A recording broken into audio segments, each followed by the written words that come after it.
but ended up getting, no, I think we want to stop it. All right, we're going to start this workshop. So we're here today with Patrick MacManaway. I'm so excited. So I first met Patrick. I remembered Patrick. I met you. It was one of those conferences that Sarah Salmon put on of, earth healing. And I was fascinated because he works a lot with farms who measure their production. So when he goes in and does a healing, they can tell the effects that their production increased 30% or something, or let's see, I should spotlight my video, sorry. Or that they have fewer weeds. Anyway, they can measure the impacts. And I don't know, fascinated. It's always so great to know that what we're doing makes a difference. So I am really excited to hear more from Patrick today. All right. And I guess you can unmute yourself. Oh, and I guess also the other thing I want to say is that feel free to put any questions as we go in the chat box, and then we will have a question and answer period at the end. Just to All right. keep everything together. All right. Housekeeping in order. Yes. Am I able to share my screen? Yes, I think so. I made you co-host, so you should be able to share. Okay. There you go. And so we're gonna go there. There. Can everybody see the lesser Vermont spotted woodland dragon there? Yes. We're looking at here. All right, so sound is good. You can see the screen. We're all lovely. All right, thank you. Well, first of all, just Lindsay, thank you for putting this together. Thank you for all your effort and coordination and time and energy and networking and passion and care. It's a total privilege for me to be able to share into the space that you've created and throw in my penny's worth to your collective mind pool there and all the different activities and speakers and events you're having. So if I can just take a couple minutes, those who haven't met me yet, I'm speaking from the perspective of third generation practitioner of psychic and healing arts, very unimaginatively joined the family business. So grew up with healing people and horses and dogs and sheep and cows and landscapes, and I liked the landscape bit best because I didn't really like being indoors. They persuaded me after growing up in a spiritual training center and healing center to go and take a degree in medicine, and it was way too much indoors for me, so I went the other way and became a landscape practitioner so I could stay out of doors. So just in terms of saying, so I'm not presenting as a teacher or a guru or an expert in any way, and please don't hear me speaking from that place. I'm just a jobbing land whisperer. I've been doing it for 25 years. I joined a family business, and so I'm sort of speaking from a rather simple and practical place of what seems to work. That it works for me doesn't mean that anything I'm about to tell you is true, because we can always join the dots up in other ways, and we can always give other names to, the vibrational frequencies that we're giving this or that name to. So I don't want to try and define a reality for you. I just want to really respond to Lindsay's invitation to sort of speak of, this is how I think, this is how I organize my mind in this regard, and these are the results that I'm getting. And just so, but full and clear honesty, that doesn't mean I'm right. It mostly probably means that the universe is incredibly patient and gracious and willing for a rose to be called by any name. So just with that as a caveat, sharing. So what I want to do then is share the sort of what happened after I talked to the fairies, kind of conversation in a few different contexts. I particularly want to run through 3-dimensional planes that I think seem interconnected and important to consider, those being dragons, elementals, and nature spirits in my map, as it will be shown to you very simply. I've got quite a lot of slides that I'm going to run through pretty fast, talking about dragons, and then we'll spend more time talking about elementals and nature spirits with just a handful of slides. So if you'll be patient, the first part of the PowerPoint will move fast, and then we'll slow down and tell more stories in the time that we have. All right. So everybody knows where the fire exit is.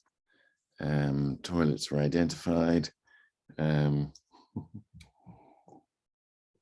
I say, please be patient with language. And so again, just today speaking in context of dragons, elementals, and nature spirits. Specifically, what that leaves out is all of the human stuff, just in terms of why I'm framing it that way. Human energies, angelic, others, whatever extraterrestrial. That's another lecture. I just want to focus on the landscape stuff today, obviously in this context. So landscape stuff then, easy practitioner, 9-to-5 day job. It's a dragon, it's an elemental or a nature spirit. And when all is well, because we're part of this, then we enjoy the most fabulous, sacred, and fertile relationship through that communication. So, oh, pardon me.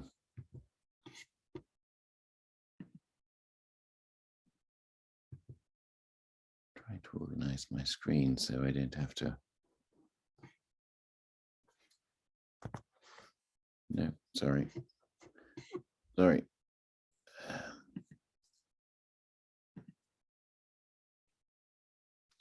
Oh dear, I'm sorry, I did a bad thing.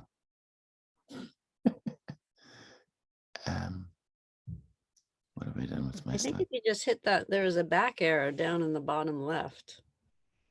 That's a beautiful stone circle. We're going to get there. Sorry, hang on a minute. I'm a little bit computer incompetent. Let's do this. Let's go from the start and catch up with ourselves. There we are.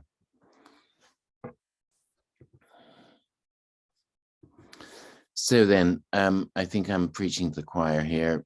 We're talking about communication with vibrational intelligence. And Plato tells us that the gods are numbers, and all of our contemporary science has shown us that information and communication and consciousness is fundamentally a consequence of vibration and frequency, whether or not embodied. And so when we're talking about interacting with with nature intelligence, we're talking about interacting directly or indirectly between our own vibrational intelligence, soul, spirit, however we language that, different aspects of mind, and the co-equivalent vibrational intelligence within soil and plants, animals, weather, rivers, etc.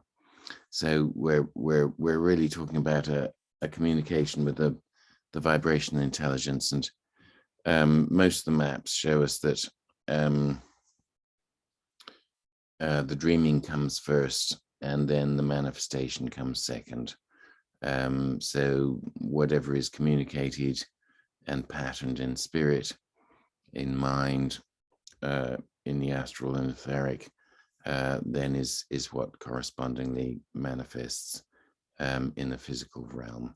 So the patterning conversation is happening at a vibrational level, and that's where obviously our communications and potential influence lie. So just sort of speaking the obvious, to make sure that the obvious is spoken, we're talking about vibrational energies that are present always, both within and around us. We have our own internal elementals. Otherwise, we wouldn't have any bones or teeth or anything. So when we talk about elementals, we're not just describing an outer landscape. We're obviously describing our inner composition. So these are both within and around us. Horrifying to know how many hundreds of thousands of microbes are present in our microbiome, even before you start counting elementals. So this is a landscape that we're part of, that we are a part of. So within and around us.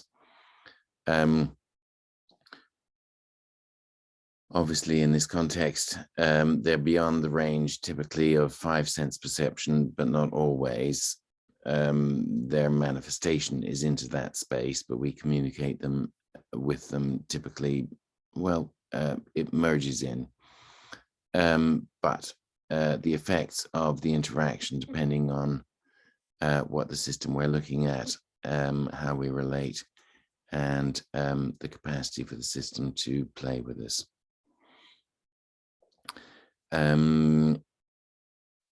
We used to talk about ether and chi and prana and noum and orud and organ and all the other words. And now we're onto electricity, magnetism, etc. I think we're still talking about the same stuff. I think that's just in sort of navigating the language, always to be clear that every human being really has sort of been on the same quest, and all we've done is create different maps and languages and words for, you know, actually just taking a moment, my mum, who was a healer from the get-go and created a healing center, there was a moment in her 80s, she's sitting in an armchair, she's got a Labrador on her knee and a whiskey in her hand, and she's hearing about the excitedly visitor telling about the next marvelous system of healing or interspecies communication. And she takes a sip of her whiskey and she smiles, she nods and says, "I wonder how many words we'll come up with for love." And just sort of as an aside, you know, at some point we let go of the language map. We're really just talking about different ways to love and be in love, obviously. So yeah. Anyway, so these are the different words we've had, whether it's your ether or your ode or your magnetism. We're really just talking about life force, and therefore I think we can ruthlessly and inclusively, you know, get the best from quantum physics and the best from metaphysics, and one of the most obvious guiding principles is if it's true, it's simple, and if it's true at every level. The as above, so below, as within, so without. That means if a guiding principle is true, it's universally applicable. So there's no secret, there's only mystery. But you know, what works at every level is like that. Okay, so then in terms of just sharing jobbing, land whispering field notes, here's what I do 9 to 5. So first thing obviously is connecting and communicating with the landscape of question. And sometimes I'm looking at a 3-bedroom, 2-bathroom, 1 ghost, and a grumpy dragon. And that's sort of my day job. But it might be 250,000 acres of farmland in Queensland, with various weather patterns and different historical residues. So I kind of work very small, mundane to large, and but all of it's the same. Generically, you're just creating a connection and communication with the landscape, and then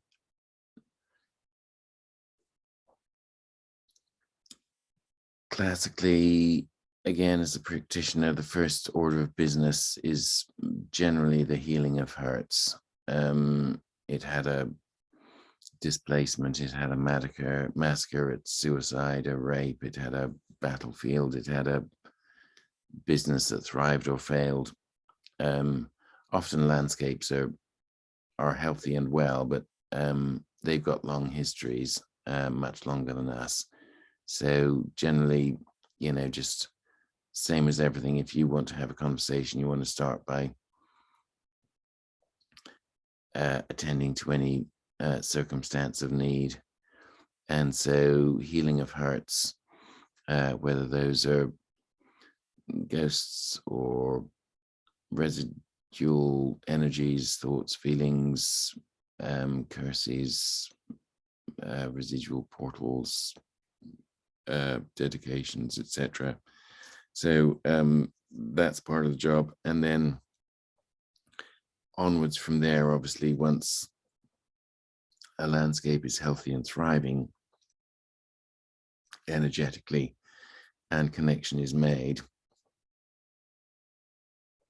then any levels of co-creativity can occur where human activity is fully engaged with and supported by the elemental and nature spirit community that we are then a part of. What we're mostly working with is our love and intention, and just to spend a moment discerning between that. Pure love is our carrier signal, is our rapport, is unconditional, is simply a sharing of divine heart to heart, simply because love is and circulates, doesn't have an agenda, is rocket fuel for everything, and at the end of the day is all we need. All we need is love. Somebody told us that before, but actually in practice it's the most potent human capacity, is our capacity to simply love. Inside of that, beyond that, in context of that, then we get to have whatever specific conversation of intention, need or desire is required within that. But just to hold distinction between simply love, rapport, and then conversations for specific outcomes. All right, so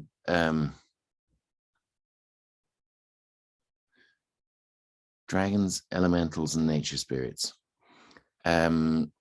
Quick whiz through dragons, lots of slides, and then we'll slow down on elementals and nature spirits. So the dragon is told to us as the one that has the oldest language, and that exists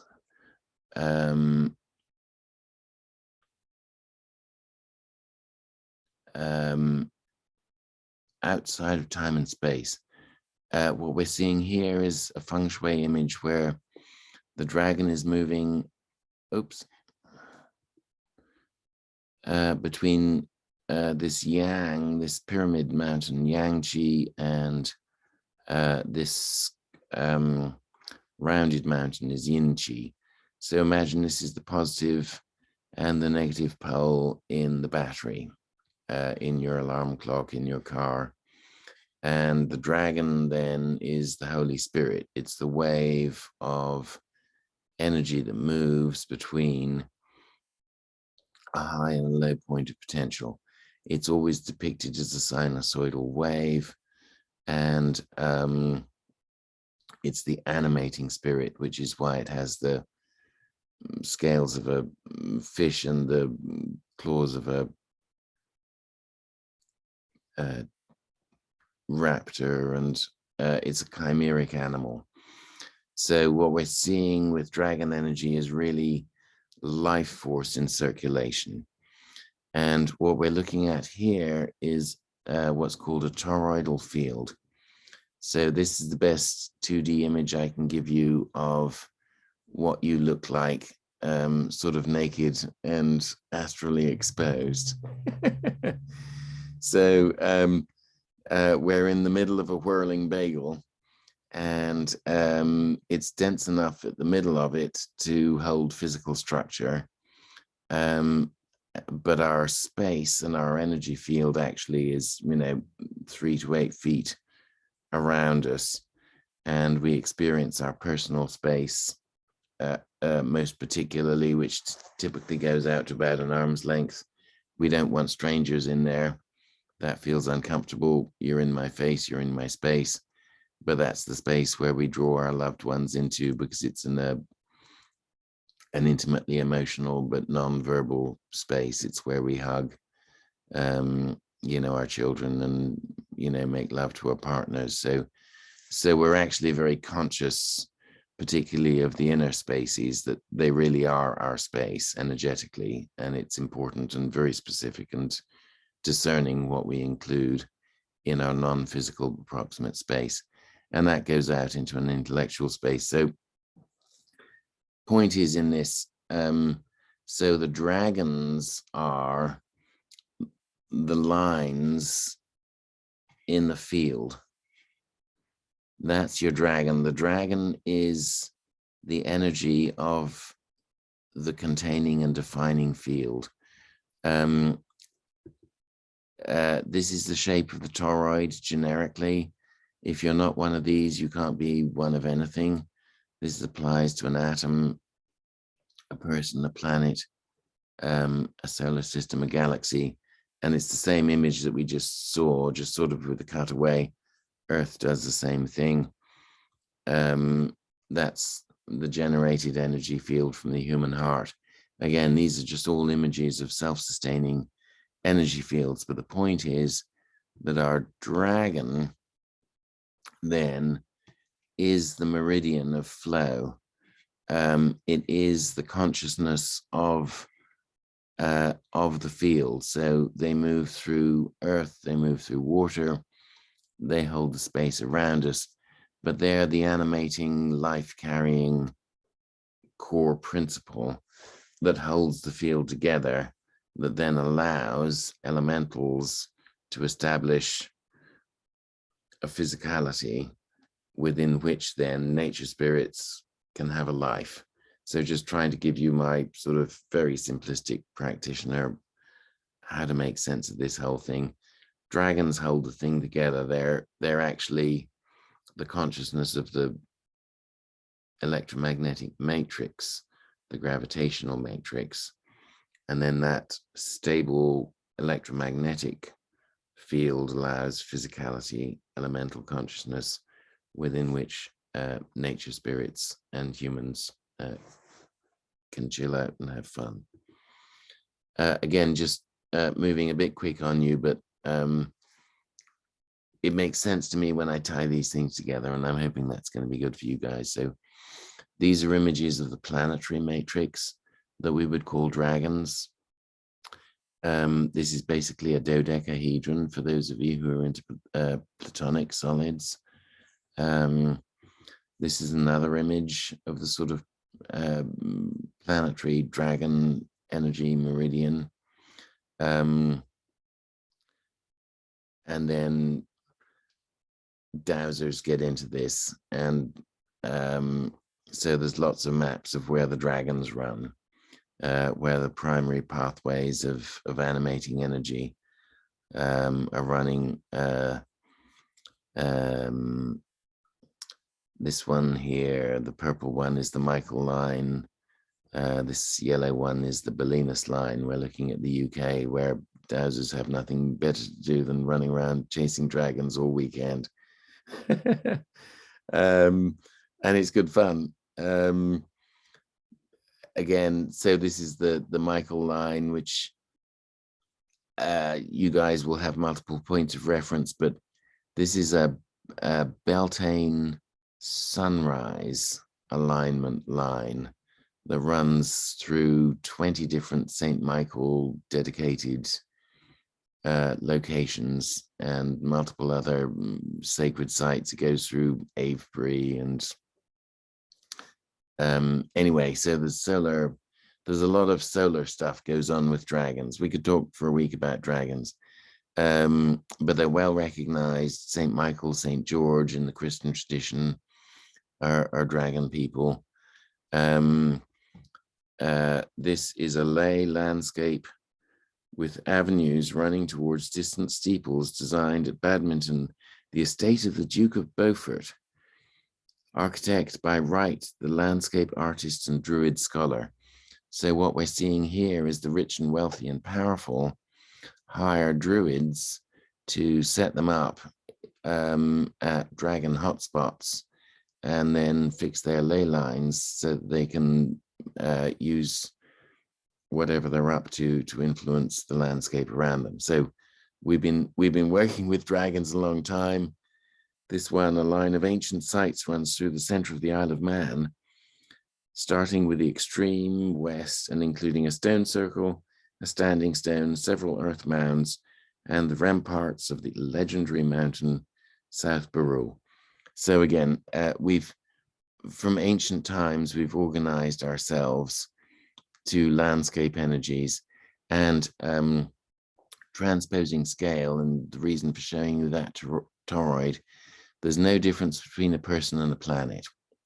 So what we're looking at here are dragons. They're meridians that your acupuncturist is going to be thrilled to poke a sharp needle into if you think that that's a fun thing to happen. But there's no difference between this and an earth meridian. They're the fundamental principles of flow. Just in terms of context, we see this as a body-centered map. I do think that, sorry, just going back, that one. I think if you follow those lines, those circular lines, and map them onto the body, I think your meridian becomes the body surface pathway, actually, of your three-dimensional consciousness. Just to sort of, grab that one as we go by for fun. So, meridians, acupuncture, here we go. Here's a history of earth acupuncture, Egyptian hieroglyphs, Neolithic stone circles and standing stones doing the same job, needles of stone. There's good old St. George taking care of the dragon. Looks like it was a bit hard work there. Maybe he could have taken a slightly more peaceful approach. I don't know, but there he's doing his thing. This was one of my mentors, Major General Bill Cooper, was president of the British Society of Dowsers before me, and decorated with a military cross. He was chief engineer for all Asia and Pacific for the British Army, who taught him to dowse, including his job was to find landmines with his dowsing rods in the Korean War, which I don't think he liked particularly. He preferred doing acupuncture on dragons, subsequently was easier work. Anyway, just to sort of give you, this has been going on since the Egyptian period into actually quite senior military officers in the British Army are doing acupuncture on dragons. Who knew that? When dragons get drumpy, things go sour. That's called geopathic stress.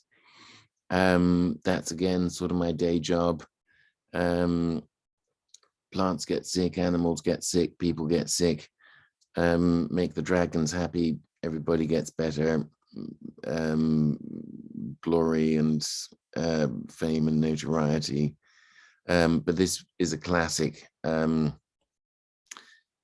At one point, a colleague and I offered our services to a dairy collective in Scotland and asked them to let us work on their most adversely affected dairy herd, knowing that cows are very, very sensitive to earth energies. Lots of things are, but if you're a jobbing land whisperer like me, dairy herds are your lowest hanging grapes, because cows are so sensitive. If you fix the energies up, they just flourish. And literally, dairy farmers are measuring production, fat content, mastitis rate on a daily basis. So it's very, very easy to track. So anyway, these guys had grumpy dragons, water veins, multiples under a high intensity dairy barn. They had the worst rate of mastitis in any dairy herd in Scotland at the time. And we did earth acupuncture, and the problem was resolved within 5 days. So that was thrilling, but just sort of moving into the space of what happens when you talk to these guys. So having a good chat with dragons, cows healthy, following the analogy of dragons and meridians and earth meridians, we're interested in the node points. Where is the energy highest? Where are the dragons gathered and most balanced? Here in Stonehenge, the ditch is dug so that the energy is contained. And then geometry is applied. So these sacred sites are like dragon plug in the wall outlets. It's where you plug into earth chi. And you don't just plug in there, but you're very specific about what you do with that vibrational energy that you pull out. We've got about 1,000 stone circles still left in the UK, a remnant of probably 100,000. But what's apparent is very, very few of them are circular. They're all mostly, as you can see here, designed to very specific Pythagorean geometry. And they really look like lenses, like the lens in my glasses. They're very focused and refined, and bringing the energy into a very focused and coherent vibration. And just to show you what you can do with dragons.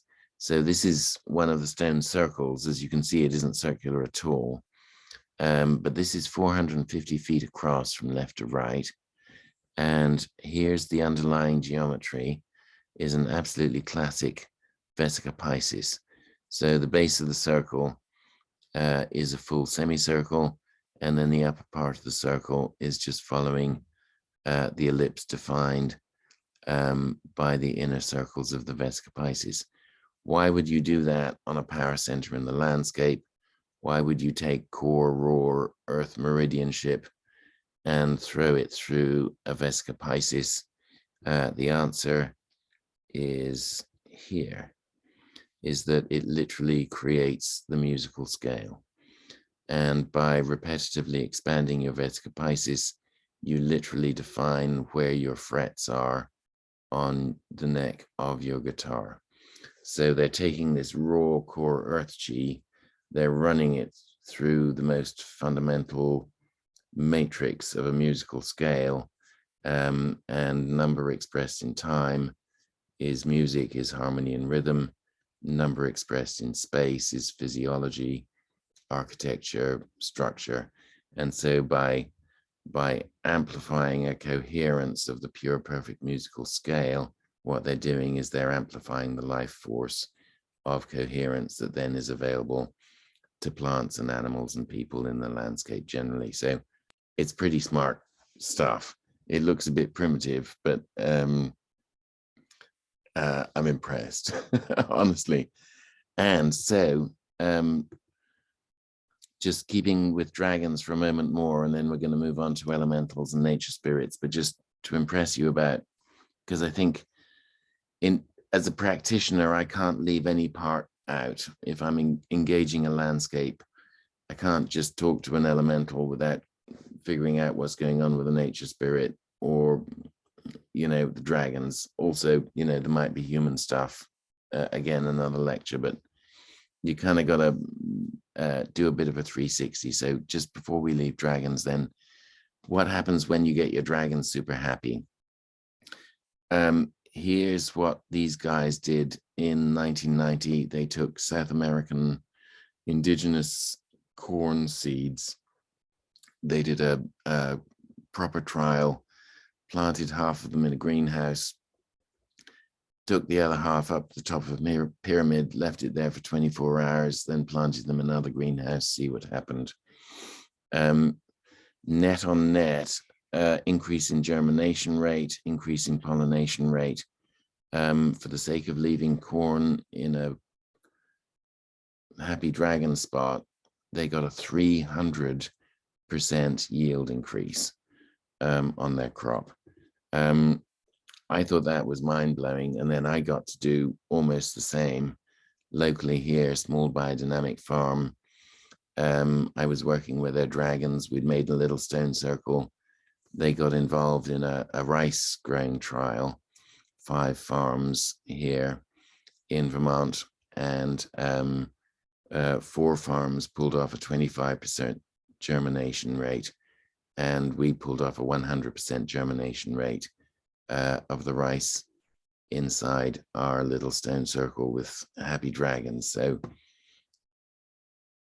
arguably that's 400% yield increase, but it's basically speaking to, we managed to tune it so that we actually got the plants to the degree we got 100% germination versus 25% without that attention. So you can start to see why farmers would be bothering about this stuff back in the day, and why they'd bother to do this.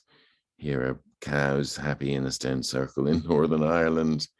They don't want to leave unless they have to graze. That's their happy spot. Many ways to work with this. This is a single standing stone. This one's made of clay and plastic, and just want to keep moving here. But so what happened, they put this up. These trees were planted outside of the range of influence of that tower, and these trees were planted on the same day inside of the vibrational energy of it. And you can see it's pretty much doubled the growth rate and increased the density of foliage. Various stories, 30% increase in crop yields, increase in nutritional value. If you want to do one of these at home, child labor is inexpensive. I recommend that highly. This one's now 19 and just got back yesterday from a gap year. But here she is, and get some of these and then do one of those. And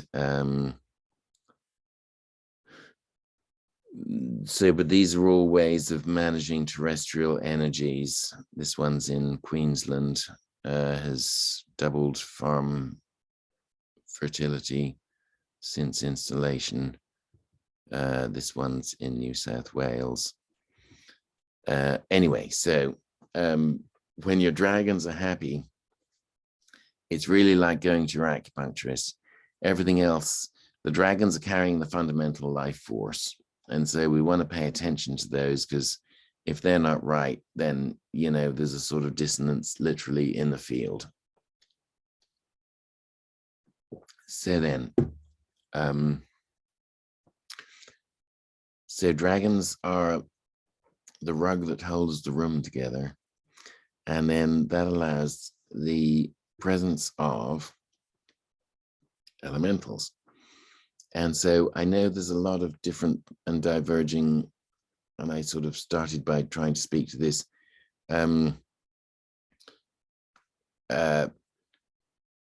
Please listen patiently to my use of language, and I think you'll understand the bits of the universe that I'm talking about. And if my elemental is different from your elemental, or my nature spirit's different from your nature spirit, I'm sure the rose is just as sweet. So in my context, when I'm speaking of elementals, I'm speaking to the vibrational intelligence of the element, the vibrational intelligence of earth, of air, of water, actually, the vibrational intelligence within, behind, and permeating the tangible layer.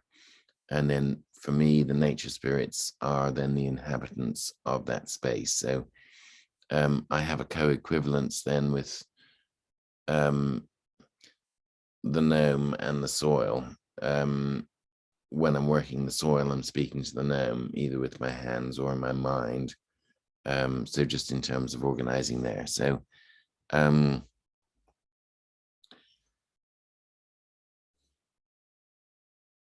so we can have direct communication, as we know, telepathically, intuitively, instinctively,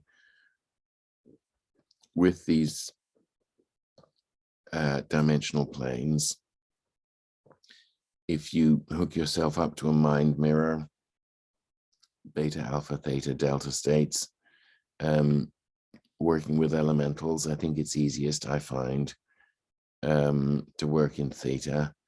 And I find it's easy to work in theta when you move into imaginal visual. The visual PDF seems to transfer very well with elementals. So we can work with the guys who are managing soil structure. There they are. We want happy gnomes in the garden on the farm. With the water elementals, with the chaps sylphing around, doing the cloudy and weather thing. And then with the elementals of fire, this is one of my sidelines. This is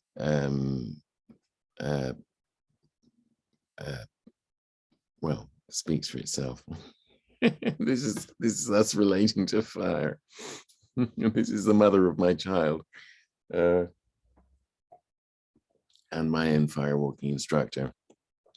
So we can engage very specifically with the elementals, and then we move into above that, you know, the sort of nature spirit, which would include in my language map the fairy. And then the troll, I think, also is a nature spirit inhabitant rather than one of the elementals. We go up the hierarchy, divic, deific.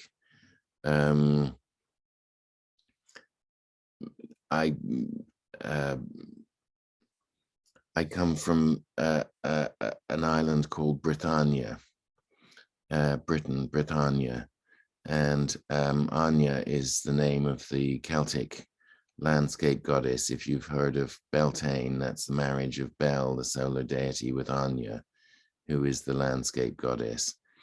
But she's not exclusive to Ireland. She's Britannia, and the Celts were all the children of Anna, of Anu. Anna, I think, is also Jesus's granny, Inanna. So again, rose by any other name.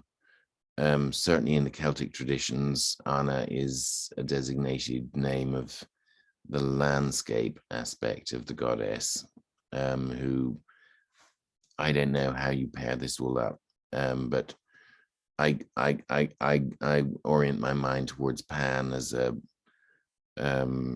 animating green masculine, and Anna, just for want of a better word, as the consort of the responsive landscape intelligence. And we've got so many images of Green Man. This one's actually one of my favorite images of Pan. In England, the hare is one of the sort of emblems of that panistic animating spirit. This is a bronze in the Modern Art Gallery in Montreal, and it's obviously a hare beating a shamanic drum. So anyway, however we meet these things in our minds. So then, elemental. Just tracking time here. I'm up till 3 o'clock. Is that right? Yeah. So we're good for another 40 minutes. Yep. Thank you.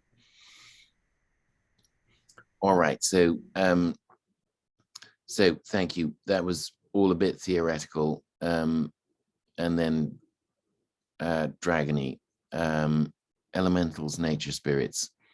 And again, I think my sort of job and role contributing is what happens when you do it. So elementals, I lead firewalks. I married a firewalking instructor. That's cool. We can do weather working. We can work directly with soil consciousness.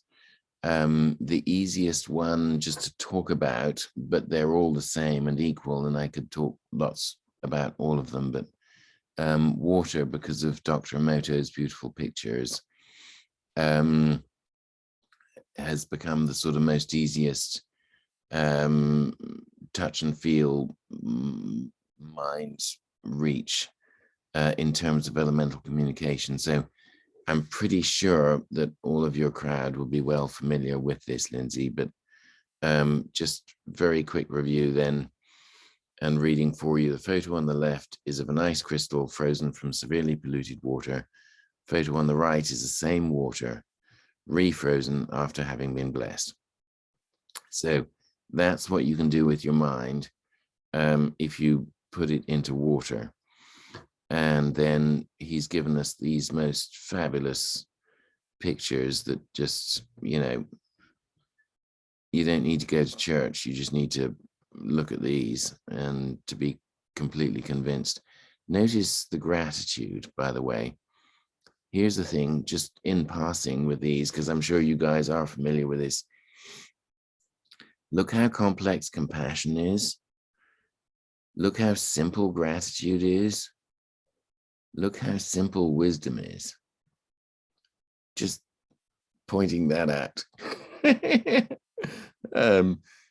Compassion takes, I don't know, 35 lifetimes to figure out or something. Gratitude and wisdom, nothing is easier. Just want to point that out as we go. Anyway, so what do you do about that then, knowing you can do that? So this is a bottle, 20% of it is single malt whiskey, 80% of it is Scottish spring water, 100% of it is two people's loving intention with everything they can possibly imagine that would make a potato happy. And we sprayed it on 30% of the farm, and we sprayed it on at the rate of 3 drops per 100 liters. If you want to go homeopathic, I don't know how you can go further than that. And then we had an agronomist help us do the trials to see what happened. All right, so this is love in a bottle sprayed at 3 drops per 100 liters. And the biggest problem that occurred, as you can see, was a subsequent transportation and harvesting problem. Sorry. This is what really happened. So we're in blue. Their regular stuff is in green. This was another trial on another part of the farm. We're not at 0, just in terms of looking at the graph. We're looking at the top end of a graph. So this baseline is not 0, it's already 18 tons per acre. And so we're just looking at a marginal difference at the top of a graph. But what's happened is the untreated acres have yielded potatoes at 21 tons per acre.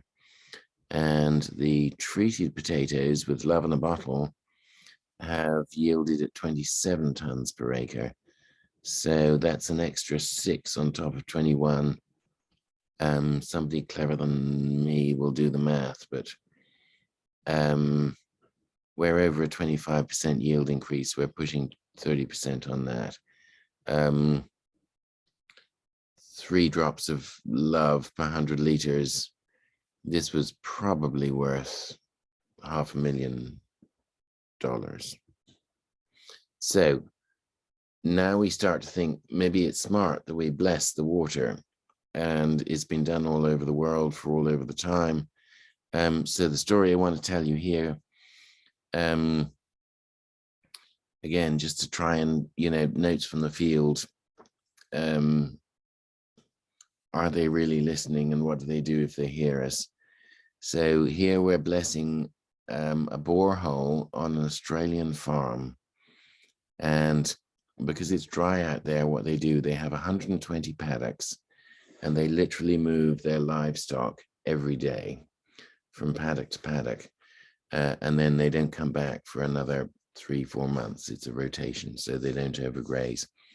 But that means they have to have a water source in every paddock. And so this particular farm, about half of the fields, they had shallow ponds, was the water source for the sheep. And the other half were watered into troughs from said borehole. So during a very happy day, I had 30 Australian farmers. We talked metaphysics. We went blessing things for the afternoon. We blessed a field that was low in mycorrhizal fungi, which then showed up as over the chart with mycorrhizal fungi. We blessed their grain. We blessed the tractor. Anyway, we blessed the well. And therefore, half the farm now, paddock by paddock, is, holy water.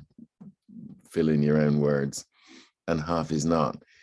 From the day we did it, and I get this feedback a couple of weeks later, when they moved the sheep from unblessed water ponds, opened the gate, let them into the water trough, now blessed water from the well, the sheep apparently would gallop frantically up to 1.2 kilometers to the trough to get this blessed water. And they continued to do this. Oops, different blessing things go back. They continued to do this for 6 months until they got back to the farm. And then, I guess slightly apologetically, blessed all the ponds. And as soon as we blessed all the ponds, the behavior stopped, and they didn't care anymore, and they weren't galloping around. So I don't know if you can pull off a placebo on a sheep, but we blessed the water and the sheep responded. So in my mind, what happened obviously was a direct connection. Let me just try and take this to another level. So we blessed the water. It graciously allowed the blessing. The sheep liked it. Let's go to another place. Here we're on a landscape. Again, we're in Australia. We're looking at a dry creek bed, and it's been dry for 8 years. And this is a cattle station. I go through a process on this farm, clearing Aboriginal residuals, other colonial residuals, this thing, that thing, sort it all out.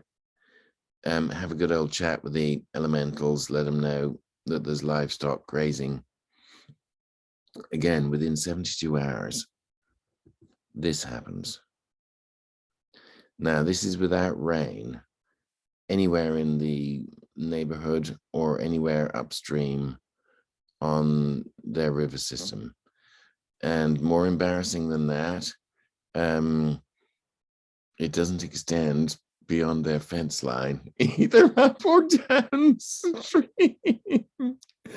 And so now it wasn't flowing. They sent me 2 pictures of it. That's the other one.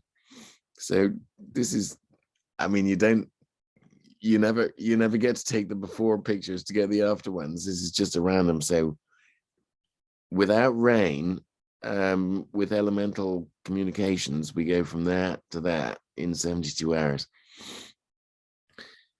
Frankly, that opens a lot of conversations, and at another time, I've got lots of stories, because once you hook into this, you start talking to rivers and wells and streams, and they do seem to respond quite extraordinarily.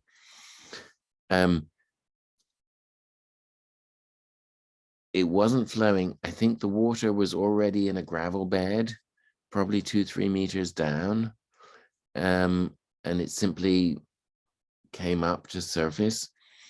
They actually had other water sources for their cattle, and they didn't use this. This was remarkable, but they didn't actively use it, and it gently went away after about 3 months. And I've seen that need for repetition. I've found I can strengthen wells, bring water up to surface, clear contaminants out of them. Not 100%, not every time. I'm not advertising services. I'm just sharing stories. But water seems incredibly responsive. Just sharing one other story. A friend growing up, again, this is New South Wales, the farm well slightly overflowed and dripped over the edges. And then after a while, they stopped using it. They took the pump off it. They used other sources of water. And for one reason or another, the water went away, to the extent that looking down it, even with a torch, a flashlight, you couldn't see where the water was. And then he took over the farm, parents' succession. He wanted to use the well again. He asked me and a colleague of mine to have a chat with it. The chat was had. The water came up to 2 feet from ground level. And his circumstances changed, his season changed. He ended up not putting the pump on it. And so 2 years after it had come up to that ground level, he wasn't using it. He wasn't talking to it. It had sunk back down to 20 feet below ground level. So various stories such as, but just, it's not just that we can imprint our love and create coherence in water. We can actually have an intentional, focused communication with it. And 20, 30, 50 stories that I didn't have time to tell you but this one is the only one that I've got illustrated. Is the reason I've shown you this one. The elemental consciousness is directly responsive to human love and intention and request. All right.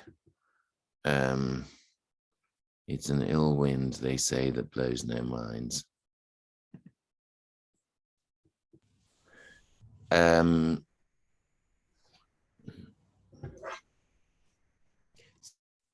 just want to mention, Patrick, you've been very inspiring. And there is a desire to know, how is it that you bless the water so effectively? Like, is that something that we can do together right now? Or is there some way that we can practice some skill in association with this? I know, and you were pushing me for a practice element in my presentation before we started. Can I tell you a few more stories and then condense that down into the last few here? Okay.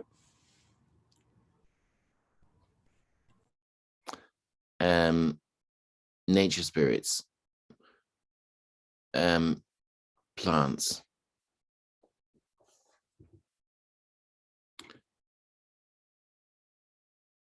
I'm actually going to move past this. Let's do this one. Okay, so there's two fields of alfalfa side by side, planted same day. Alfalfa is high in nitrogen and can create a deadly disease in cattle called bloating. And fields parallel, client farm, cattle graze first field, all is well. Cattle move on to second field. 30% of them within 8 hours are showing mortal signs of illness from eating this stuff. Pull the cattle off and ask me to come and talk to the field, and terrible disarray. And so just Lindsay sort of addressing, what did I do? So I'm sitting in the field and I'm entering into an imaginal meditative space. And I'm starting by getting very centered and very clear and very peaceful. And I'm pulling in all of my helpers and guides, Pan, Anna, companion angels, spirit guides, and then I'm including into the circle. So I'm creating an energetic circle of consciousness in my mind, and I'm calling to the fire, Pan and Anna, and the spirit of the farm, and the spirit of the field, and the gnomes, and the Devic consciousness, and the spirit of the cows, and Saint Bridget, who's patron saint of cows.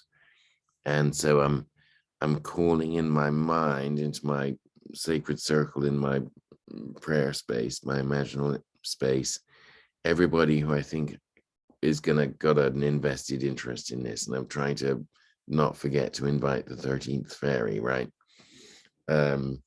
So it's an imaginal, psychic, shamanic, meditative process, but it's simple. I'm literally sitting cross-legged, with my back against a stone wall, talking to a field of alfalfa. This is what I do for work. Right. So anyway, so it's imaginal space, it's meditative space, it's very clear space. What immediately is apparent is there's chaos and confusion. The alfalfa thinks it's being predated on by the cattle. It's mobilized these toxic substances, the secondary metabolites, that it would use to stop it being eaten by whatever aphids or, anything else. It's deliberately made itself toxic to cattle because it's thinking it's a wild plant being predated on. So my job is to internally work on that love toroidal, all is grace, all is well, all is truth, all is beauty, all is understanding. And just inside of that, communicate to the alfalfa consciousness, nature, spirit. You're welcome here. You are deliberately planted. Your purpose in this context is to feed these cows and make them happy and make lovely milk that will be lovely cheese that will keep people healthy. And then we're going to plant you again next year and do it all over again. And as you know, those communications, it can take a long time to get into the headspace to do it, but once it happens, it's sort of pretty much instant. So, you know, the conversation probably lasts about, I don't know, 90 seconds, really, but it moved fast. They got it. They were up for it. And within 12 hours, the farmer put the cattle back onto the plant, onto the crop, and grazed it all off without any further accident or injury. So certainly and for sure, the communication happened. The plants were able and willing and compliant and did in fact change their metabolic expression in order to allow the cattle to be healthy. Just by the by on that, I think there's a problem that most of our food is not grown in that way. And I think many of our plants and animals are being grown and harvested under stress circumstances. And I think possibly that's why we see so much intolerance and lack of real nutrition from our food. Just sort of, you know, joining up some of those dots. Anyway, let me tell you one more story. So these are apple trees, and we're in Stanthorpe, New South Wales, and apple tree grower comes on one of my 3-day workshops, level 1, and she's already learned to manage the weather. And apples intolerant to hail, particularly blossom and early fruit. So she'd been trained and has incredible success. She'd call on Archangel Michael and a host of all angels to put a weather bubble over our farm to keep all hail off her apple trees as and when hail came. And she'd track the weather channel and the radar, and she'd activate this, and she was the sort of person that you didn't easily say no to, and apparently the angels said yes. And so she would literally be hail free when her neighbors had hail so heavy that their hail nets would drop down, and she didn't have hail nets anyway. So she got the weather thing figured out. So she had the elemental thing going. So anyway, she comes on my workshop. We go through the, you know, telepathic chats and dowsing and different things.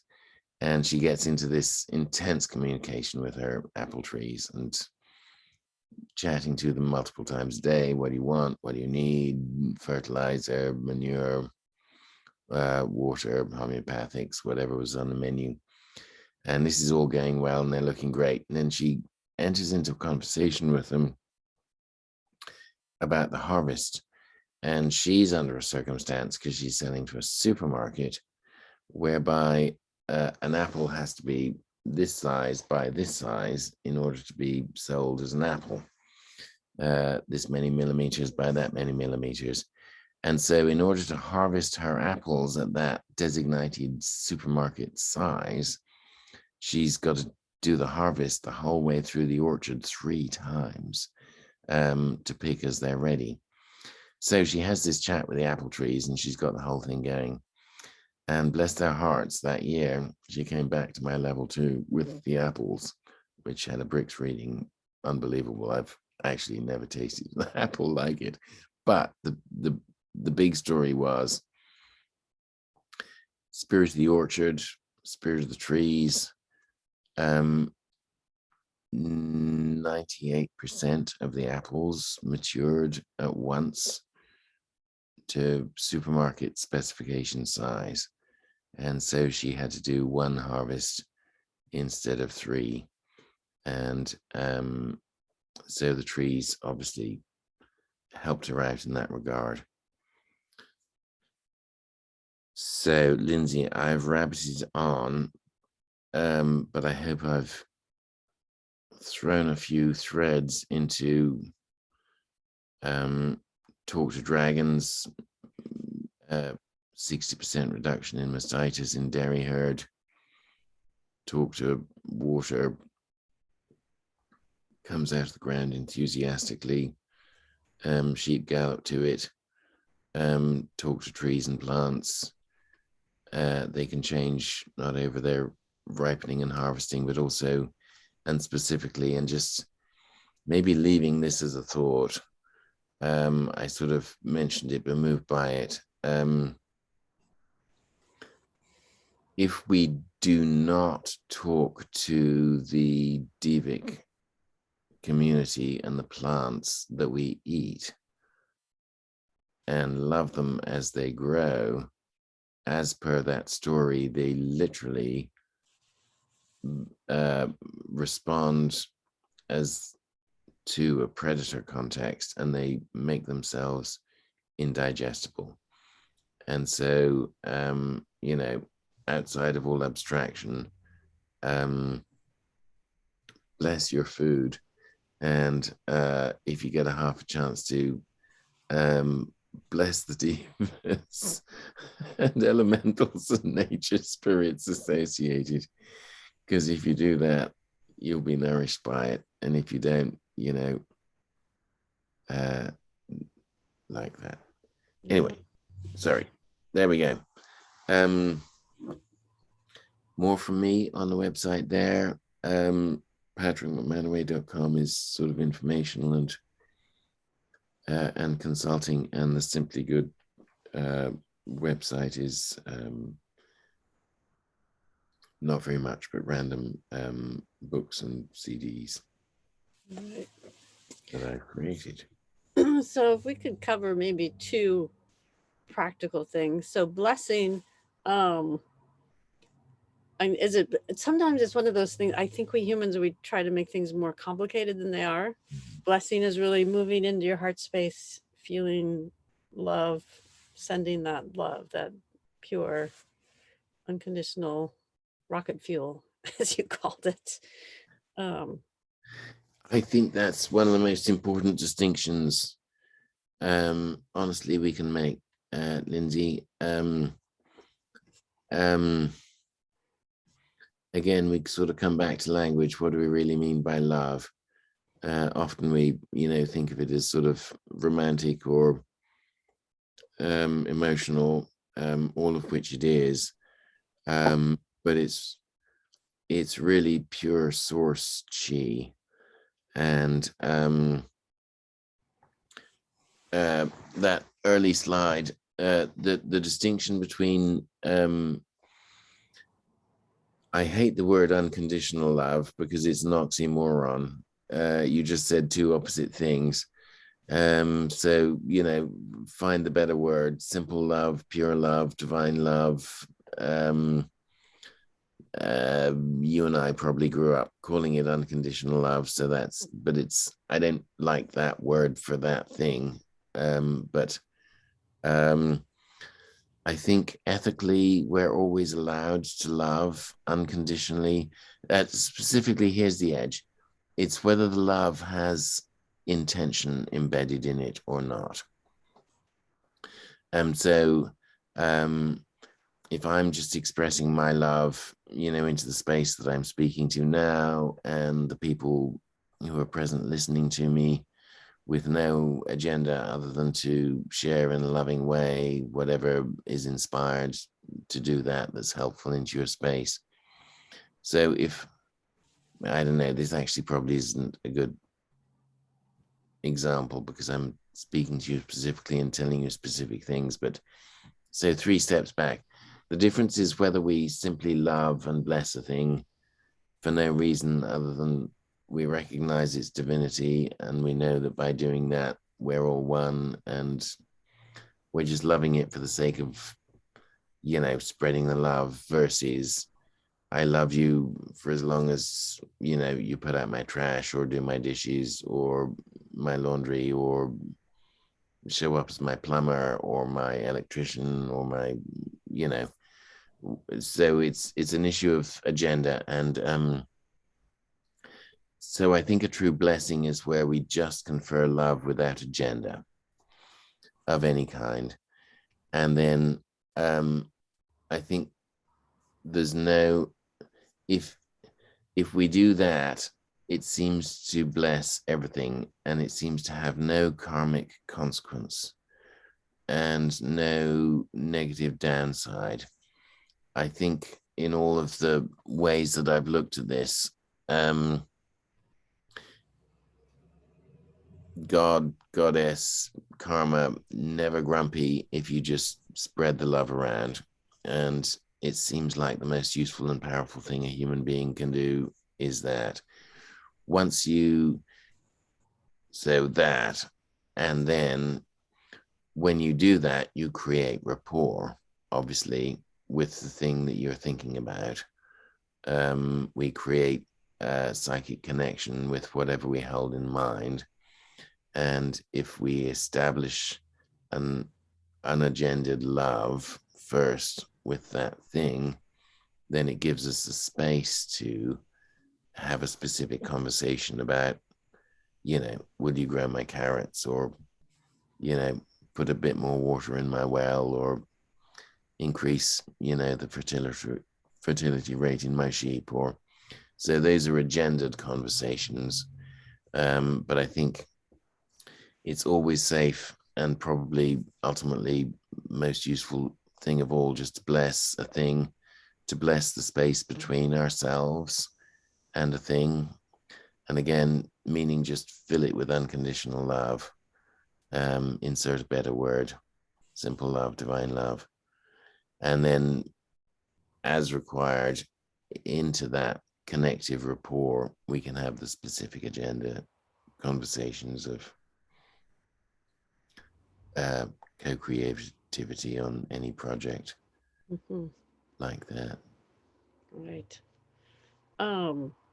So hopefully there's some people who would love to bless some water right now. I'm also have one more question in terms of um, making the dragons happy. So when you do, let's see, I have to think about the best way to phrase it. So it seems like it often just comes from communication in terms of like knowing where to put the standing stone or whether to build a circle, or I mean, often does it just come from communicating with that particular dragon, or dowsing? Do you find dowsing helpful, or how do you how do you approach it? I guess I'll give an example. So I just moved to a new place and I come on the land and I just feel like, oh, a stone circle just wants to be here. I just feel like there should be a stone circle here. I don't know, maybe or maybe not. Um, and I don't know, like, how do I figure out where the center is? Maybe it just needs a standing stone. Do you have any direction or suggestions? Um, I think sort of generically 3 steps back. As per that early slide, we sort of start by just creating connection and conversation with the landscape. See if it's got any residual stuff that needs to be taken care of. So it gets over its hangover of whatever it was. And then sort of an open conversation of who am I and who are you and what are we up for? Um, um, the stone circles, for example, that I've put up,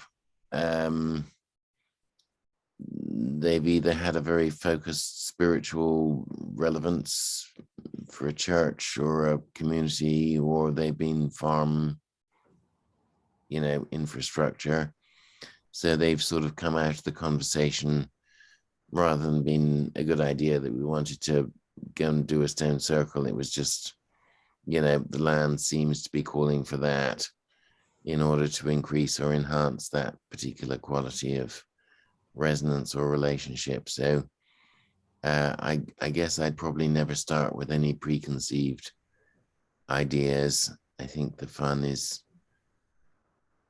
in the conversation and literally the spontaneous creativity. Not that you can't draw from, everything and everywhere, but I think the real joy of it, and I suspect sort of central to your conference, is let us remember not just to talk about fairies, but actually to be talking to them. Yes. Yes. Yeah. And actually, here's another quick question. Do you ever give offerings to the land? Or is the work, the offering, the chatting? So I think in my mind, Lindsay, what's important is to understand that it is a relationship and it's reciprocal, and they've got my barcode. Maybe better than I've got theirs. And so if I engage with that stuff, I want to make sure that we're clean and clear, because same as any other relationship, if you are opportunistic or manipulative or in any way disintegrity, they know who you are and they're probably not going to play with you ever again, and they'll tell all their friends about that too. So in my mind,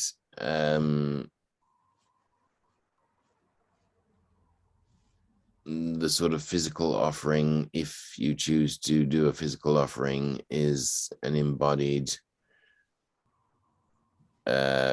communication of mutual respect.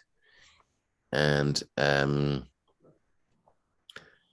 whether you share tobacco or a song, or one of my teachers, he told us, take saliva and just put it on the rock or the tree or the ground, and then they've got your genetic barcode. They know who you are. They've got your phone number. If they know that, then they know that you're, so I'm not sure. I think however you embody that, whether personal or collective or ritualistic in different ways, I think the central importance is to make sure that, we're actually, like that with those guys. Yeah. And I don't know, I probably smoke more than they do.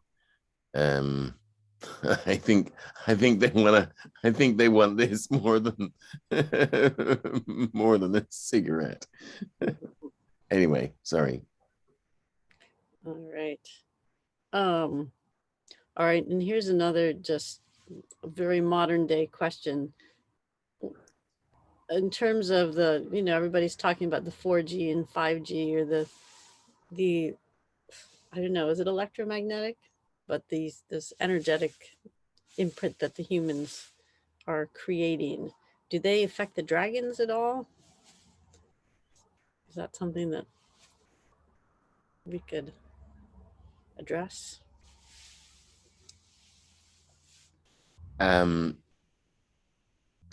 So there are dragons in every element, including the ether. I think Plato's ether is our electromagnetic. And consciousness is defined by frequency and waveform. That's how we're communicating now. we've got a carrier wave carrying my Zoom to your Zoom, and I'm frequency and amplitude modulating as I speak. So that's dragon. We're talking dragon speak. There's a connective vibrational dragon connecting us, and then little dragons bouncing up and down with every word. So I think again, there's so much and so many places one could go with this, but I think honestly, it's just another frequency. It's just another waveform. They're elementals. As you will know, I think most critically, our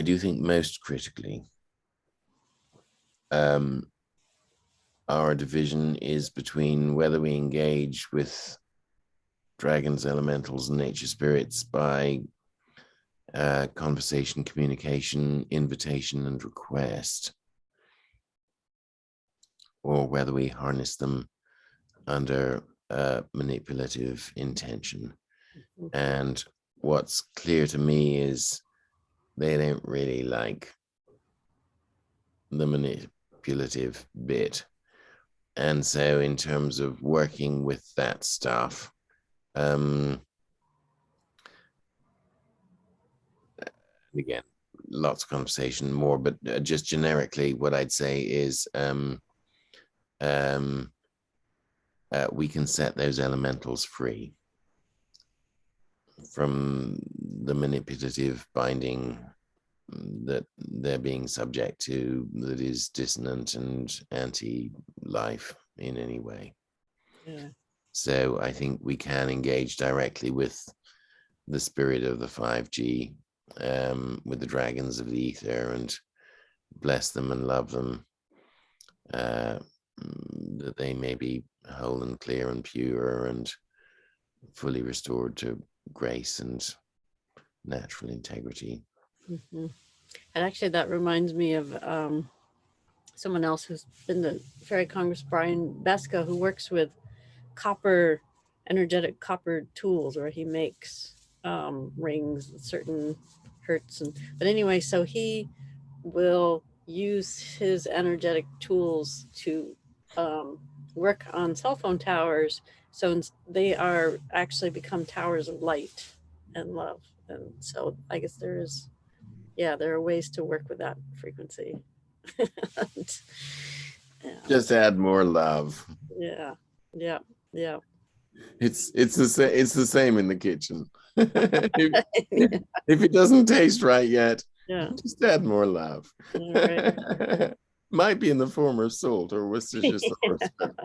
At the end of the day, just keep adding love until it's good. I think let's do that. Okay. Great. All right. Lindsay, I've taken up all of your time. Well, we didn't do any kind of meditation or practice. Well, I sort of felt like blessing. I mean, even those words you just spoke, that was a blessing. I'll have to rewind, but just like I don't know if you can repeat them now. I don't know if I can repeat them. Just that's yeah. Well, how about if we just send everyone away with a blessing? Let's just bless the space and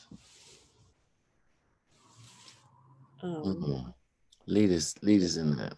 The poem you were going to start with. Oh, I promise you a poem. How much time you got? You're on break now, so you can take your time.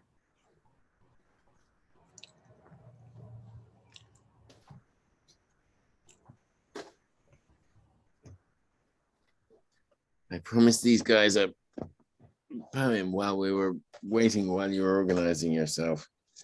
I better do that one. And if you got time, I'll give you another one. Here's the one I was going to give you. 5th century Zen master Kukai. He says, the hand moves and the fire's whirling takes different shapes. All things change when we do. The first word blossoms into all others. Each of them is true.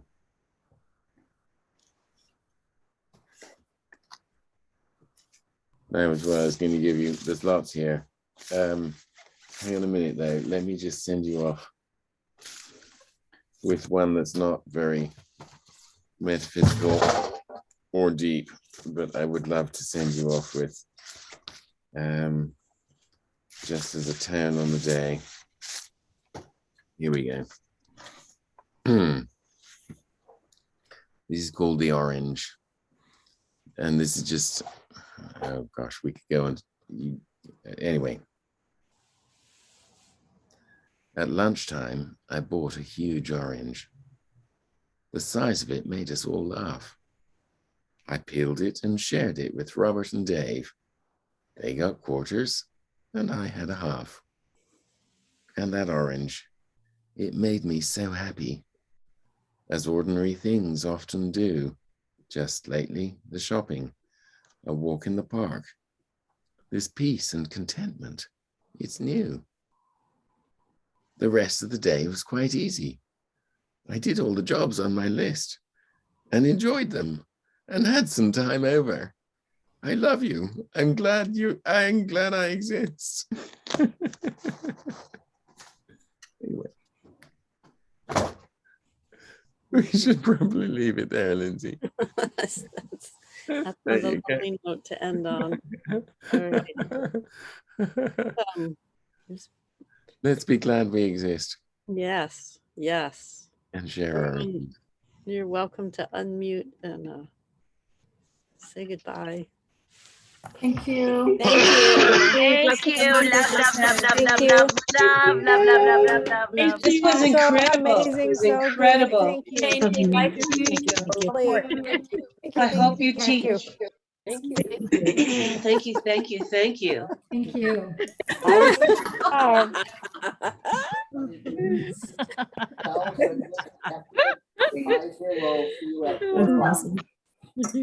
Loved it. Yeah. All right. All right. This was awesome. Thank you all. That's a blessing. All the rest of your event. Again, just Lindsay, thank you Yeah. so much for organizing this, for coordinating, for networking, for giving me and all the others and sharing whatever love and wisdom we can around the planet. Come again. Yeah. Yes, absolutely. Awesome. And I will point out, yeah, his website, patrickmacmanaway.com, there are lots of lovely videos where he does teach on some of these things. I know he's got some great videos on blessing and other things. So check that out. patrickmacmanaway.com, and then you can get book and CD kind of thing on the Simply Good there, but I think they're linked. Anyway. All right. Thank you, and blessings on the rest of your event. Thank you. And All right. participating. Okay. All right. Everybody. So we'll see everybody at 4 for our next workshop. Mary or Orion. All right. Bye. Bye.